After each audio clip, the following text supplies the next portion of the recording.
देश में राणा सांगा के अपमान को लेकर घमासान मचा हुआ है। इसी बीच राजस्थान के निर्दलीय विधायक रविंद्र सिंह भाटी एक दिन के यूपी दौरे पर रहे। शिव विधानसभा क्षेत्र के निर्दलीय विधायक रविंद्र सिंह भाटी ने अनादि टीवी से इस मुद्दे पर खास बातचीत की। विधायक भाटी ने कहा कि हम राणा सांगा का अपमान सहन नहीं करेंगे और देश राणा सांगा का अपमान करने वालों को कभी माफ नहीं करेगा। इस दौरान उन्होंने यूपी के सीएम योगी आदित्यनाथ की तारीफ भी की। रविंद्र सिंह भाटी ने कहा कि उत्तर प्रदेश में काफी बदलाव हो रहा है। किसी भी व्यक्ति के पास ये अधिकार नहीं है कि वो किसी की भावनाओं को ठेस पहुंचाए। आज हम खुले आसमान के नीचे बैठे तो उनकी बदौलत बैठे। सबकी आस्था को ठेस पहुंच रही है। आपको अगर सस्ती लोकप्रियता चाहिए तो आप कंट्रोवर्सीज में आ जाइए। जो सोने की सैया पे सोते थे वो नीचे सोने लग गए। नमस्कार, अनादि टीवी का खास कार्यक्रम सड़क से सदन तक देख रहे हैं आप। और आज मेरे साथ जो शख्सियत बातचीत करने के लिए मौजूद हैं वो किसी परिचय के मोहताज नहीं। हमारे साथ बातचीत करने के लिए मौजूद है राजस्थान की शिव विधानसभा सीट से निर्दलीय विधायक रविंद्र सिंह भाटी जी, जो इस वक्त उत्तर प्रदेश की राजधानी लखनऊ में है। भाटी जी, सबसे पहले उत्तर प्रदेश में आपका स्वागत है और आपसे जानना चाहेंगे कि इस समय जो पूरे देश में एक कंट्रोवर्शियल बयान पर चर्चा हो रही है, राणा सांगा के अपमान पर चर्चा हो रही है, राजस्थान की क्या प्रतिक्रिया है? वीरों की भूमि से आप आते हैं, क्या कहता है राजस्थान? मैं आपको बताना चाहूंगा कि सस्ती लोकप्रियता के लिए कई लोग उल जुलूल बयानबाजी करते हैं। आप विचार करें कि राणा सांगा के 80 घाव लगे थे और 80 के 80 घाव छाती पे, सीने पे लगे थे। एक भी घाव पीठ पे नहीं।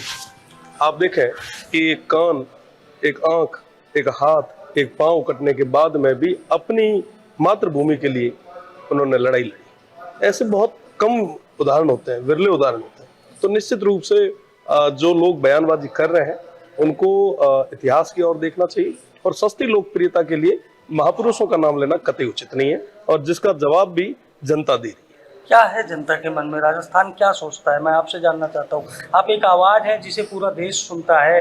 भले आप राजस्थान से विधायक हैं लेकिन लोग आपको फॉलो करते हैं। और जो आप कहते हैं कि 36 कौम, तो 36 कौम आपको फॉलो करती है। लोगों के मन में क्या है, क्या प्रतिक्रिया दे रहे हैं? देखिए, लोगों के मन में है कि साहब आज के समय में ये बहुत आम सी चीज हो गई है कि आपको अगर सस्ती लोकप्रियता चाहिए तो आप कंट्रोवर्सीज में आ जाइए, किसी के भी खिलाफ कुछ बोल जाए। तो मुझे लगता है कि ये चीजें लंबे समय तक नहीं चलती। और जो माननीय सदस्य जो बोल रहे थे, मुझे उनकी उम्र भी काफी लग रही थी और इस उम्र में ऐसे बयान ठीक नहीं है।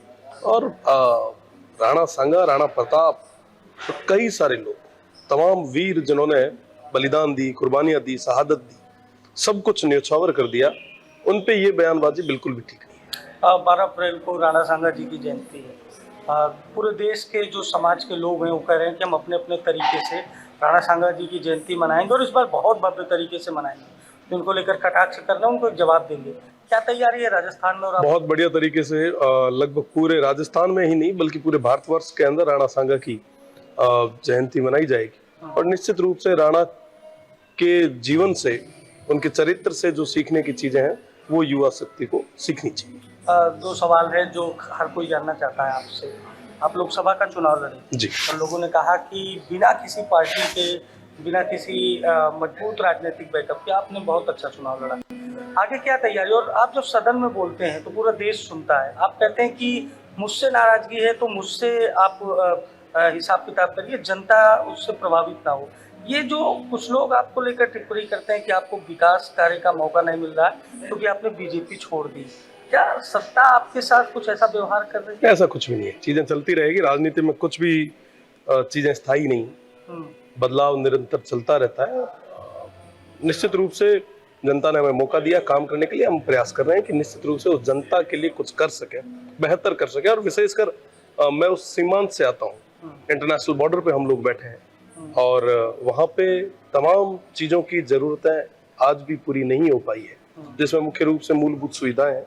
तो हम प्रयास कर रहे हैं कि उनको पूरे तरीके से वहां तक पहुंचाएं। आपकी एक तस्वीर आई थी, आप रेगिस्तान के बीचों बीच चारपाई डालकर पूरी रात विश्राम कर रहे थे और एक प्राइवेट कंपनियां जो राजस्थान के ओरण में आ रही थी उनका आप विरोध कर रहे थे। लोगों ने कहा कि जो प्राइवेटाइजेशन है और खासकर जो अडानी ग्रुप का प्रोजेक्ट है, रविंद्र सिंह भाटी उसका विरोध कर रहे हैं और ओरण बचाने का संघर्ष कर रहे हैं। यूपी के लोग जानना चाहते हैं ओरण बचाओ अभियान क्या है और क्या अडानी ग्रुप से आपका कोई व्यक्तिगत कुछ ऐसा मामला? देखिए, मैं आपको बताना चाहूंगा कि ओरण मंदिर के नाम पे जगह छोड़ी जाती थी देवता के लिए, है ना। आपके यहाँ पे जनसंख्या बहुत ज्यादा है तो लोगों के पास खेत भी जो होंगे वो 15 बीघा, 20 बीघा, 25 बीघा तक ही होंगे। हमारे उस क्षेत्र में जमीनें खूब थी और जनसंख्या बहुत कम थी। तो उस इकोसिस्टम को मेंटेन करने के लिए उस समय जब लोग पर्यावरण के बारे में सोच भी नहीं सकते थे, उस समय जो बुजुर्ग थे, पूर्वज थे, उन्होंने वो जगहें छोड़ी थी मंदिर के नाम पे 10-10 हजार, 15-15 हजार बीघा।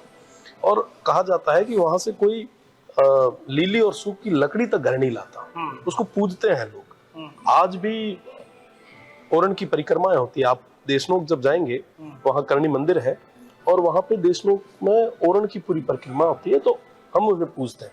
आज के समय में एमएनसीज को जिस तरीके से ये जमीनें अलॉट हो रही है, कहीं ना कहीं सबकी आस्था को ठेस पहुंच रही है, तो उसको लेके विरोध भी किया था और फिर वो जो जमीन थी वो सरेंडर भी कर दी गई। साथ ही साथ ऐसे कई सारे मुद्दे वर्तमान समय में चल रहे हैं। आप देखेंगे, मैं आज बात करूंगा आपके माध्यम से गुरु जम्बेश्वर भगवान की, जो हमारे बिश्नोई है ना। आप देखें कि साहब उस दौर में गुरु महाराज ने, जम्बेश्वर भगवान ने कहा था कि साहब इस पर्यावरण को बचाने की जरूरत है। अब ग्लोबली अब चर्चा चल रही है, यूएस, यूके, यूरोपियन कंट्रीज अब बात कर रही है कि साहब अब इकोसिस्टम को बचाओ, एनवायरनमेंट को बचाओ, पेड़ लगाओ। सब हमारे जो महापुरुष थे उन्होंने उस समय से कहा था। तो निश्चित रूप से जो उनकी बातें हैं उनको हमें आगे तक लेके चलना है और इस पर्यावरण को बचाना, इसको संरक्षित रखना हम सभी की जिम्मेदारी है। इस देश में लगातार कभी कोई ठाकुर का कुआं की कविता सुनाता है, जिस पे आपने रिप्लाई भी दिया था, वो हरीश चौधरी की कविता थी। कभी वो राणा सांगा पर सवाल खड़े करता है। क्या ये राजनीति का स्टैंड बन गया है कि राजपूतों को या महापुरुषों को इस तरह से अपमानित किया जाए और उनके नाम पर फिर समाज के अन्य वर्गों को इकट्ठा किया? देखिए, आपको भी पता है, हर कोई जानता है, हाँ। ये सिर्फ इसलिए किया जाता है ताकि सस्ती लोकप्रियता मिले, है ना। मुझे लगता है कि किसी भी व्यक्ति को, चाहे वो राजनीतिक हो, चाहे सामाजिक परिवेश में, किसी भी व्यक्ति के पास ये अधिकार नहीं है कि वो किसी की भावनाओं को ठेस पहुंचाए। जो सबका आदर करेगा, सम्मान करेगा, वो निश्चित रूप से आगे बढ़ेगा। और जो इस तरीके की राजनीति करेगा, मुझे लगता है कि वो लंबे समय तक करणी सेना के मूवमेंट को किस तरह से देखते हैं? बहुत राजनीतिक दल हैं यूपी में, राजा भैया जैसे जो बड़े नेता हैं, उन्होंने समर्थन दिया है। उन्होंने कहा कि समाज के सम्मान की जब बात आएगी तो हम सब साथ, निश्चित रूप से साथ में रहना चाहिए। और क्यों नहीं रहे सब वो लोग जिन्होंने इस सर, जब आज हम खुले आसमान के नीचे बैठे तो उनकी बदौलत बैठे हैं। मुगल आए थे, लोग कहते थे कि साहब क्या है। आज के समय में एक पार्षद को भी अगर अपने कार्यकाल से एक दिन पहले उतार दिया जाए तो वो कहता है कि साहब हमारे साथ धोखा है।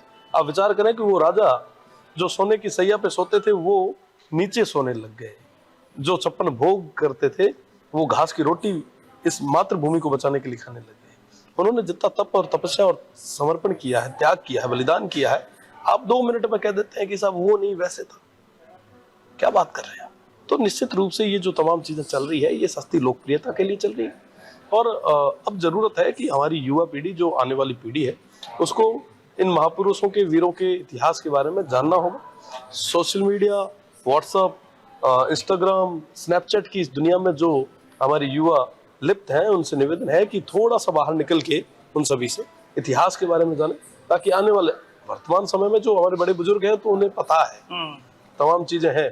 आने वाले एआई के उस दौर में जो कुछ कहेगा व्यक्ति उसी को सच मान ले। इतिहास के पुनर्लेखन की जरूरत है, कुछ बदलाव की जरूरत है। देखिए, निश्चित रूप से पुनर्लेखन से ज्यादा पढ़ने की जरूरत है। जो पहले से लिखे हुए चीजें हैं उनको अगर कोई पढ़ ले, सही मायने में देखें तो हम लोग भी नहीं पढ़ पाए।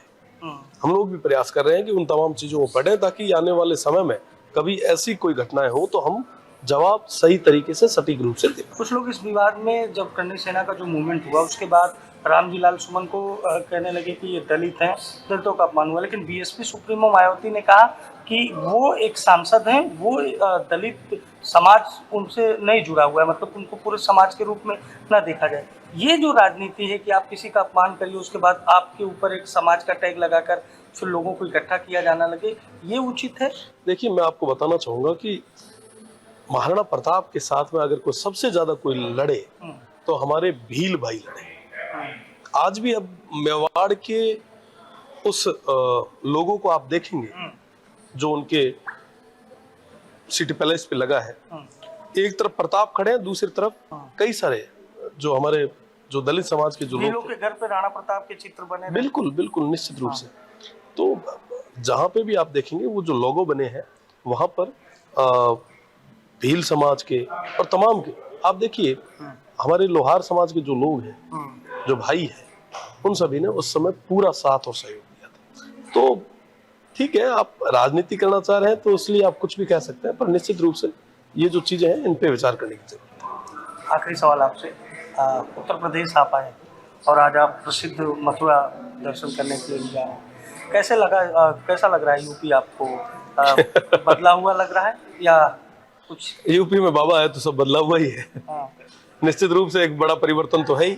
लोगों से सुनते हैं, मैं तो कभी आया नहीं था इससे पहले, लोग ये बताते हैं कि यहाँ पे पहले क्राइम रेट एक समय में बहुत ज्यादा हुआ करती थी। बाबा के आने के बाद तमाम वो जो भी बदमाश थे, गुंडे थे, उनको बिलों में घुसाने का काम हमारे बाबा ने किया। प्रभावित है बाबा से? निश्चित रूप से पूरा देश प्रभावित है।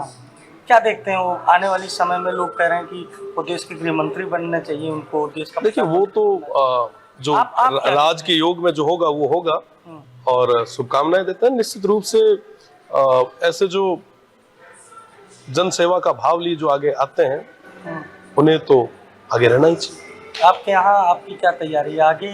क्योंकि लोग कह रहे हैं कि अभी आप 26-27 साल के हैं और आने वाला सफर काफी लंबा है, तो ये निर्दलीय ही चलेंगे या कुछ किसी के साथ? हमारे कई जगह करे आगे आगे गोरख जागे, जो उसो ईश्वर कर से थारर मारे आत्म को नहीं, अपने आत्म कर्म है जो अपन कर तो जाओ। तो देखिए, बिल्कुल शिव विधानसभा के विधायक रविंद्र सिंह भाटी जो पूरे देश में चर्चा में रहते हैं, लोग इनको फॉलो करते हैं, खासकर यूथ फॉलो करता है। उन्होंने कहा कि जो ईश्वर तय करता है वही होगा। बहुत सारे मुद्दों पर चर्चा की, राणा सांगा के अपमान पर बहुत कुछ कहा और बहुत सारे ऐसे भी विषय रहे जिस पर अमूमन चर्चा नहीं होती है।